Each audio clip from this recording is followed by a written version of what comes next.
Elevation began with 8 families who were willing to serve God and use their gifts so that others could encounter the love of Jesus. A teacher, a banker, a physical therapist, a stay-at-home mom, all working their jobs while also volunteering and helping build the church. Now, 20 years later, our volunteers are still the heartbeat of this church. Every week, over 5,000 people step into the calling, see what God can do through you. Whether greeting in the parking lot, serving in eKids, or working behind the scenes in production, our volunteers are creating a space where others can hear the gospel and find hope. God is working through ordinary people in extraordinary ways that they never could have imagined. When I went to college, I was free. I started going to parties. I started living life how I wanted to. It would always be the next morning when you wake up. It's all of a sudden the reality starts to creep back in. And then you start feeling that shame and you feel like, oh my God, I'm not free Taylor anymore. So now we got to get back to that place and we got to get back sooner. And so even though I'm doing the drugs, even though I'm doing the drinking, I'm praying to God. I know that sounds crazy, but I was still praying. I'm like, God, like one day if you could give me a family, I would know that you're real.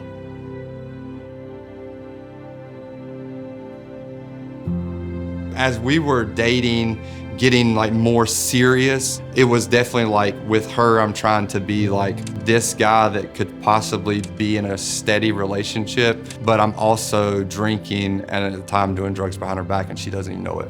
I think I just atoned all of his bad behavior to alcohol. I would ask him like, hey, like maybe you should cut it back. But it kept becoming like almost like more and more and more.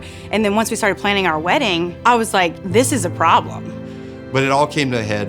A month after we got married, we took a trip to Myrtle Beach.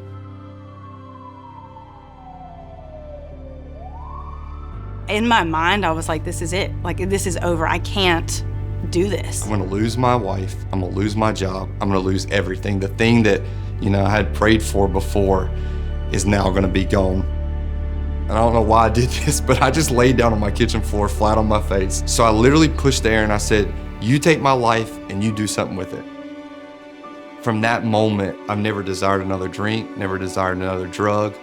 I even tried to quit many times, but right there on my kitchen floor is where I had a true encounter with Jesus.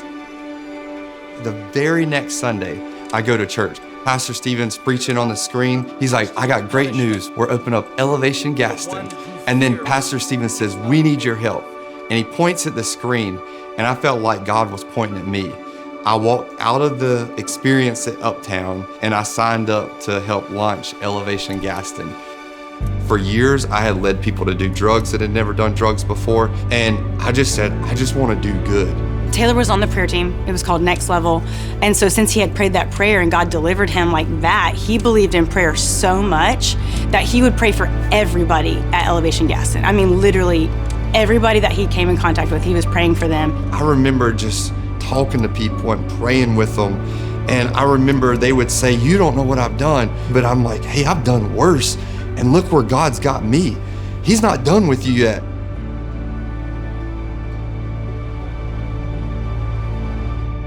I felt like an imposter because everybody that I was in that apprenticeship with went to get theology degrees. And here's this guy, 1 year sober, 1 year clean, 1 year from bartending. And I remember thinking, they're gonna find out that I'm just a glorified volunteer. And they're gonna find out and I'm gonna get fired. There was a Sunday morning, we were sitting in church.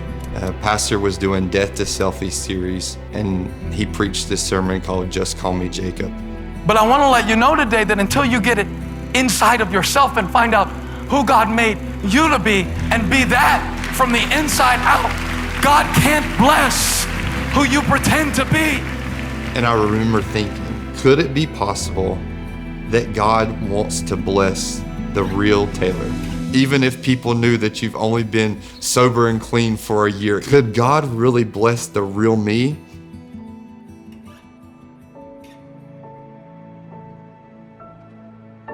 Literally, I can't tell you how many of like his old college friends, high school friends, hometown friends have reached out and like man, I see what God's doing. Like, can you help me? Can you pray for me? To be able to be an example to my son, to pray for a family. Now he gets to see his dad worshiping on his knees. My mom is saved and baptized. My sister, my brother-in-law. It's impacted not just like my immediate family, but my extended family too. Freedom's what I always wanted. I just had the wrong definition of freedom. Freedom is truly being who God's created you to be. It's not being an imposter of that. It's not being a fake version of that. Now that I understand that, I get to help other people get to experience that freedom.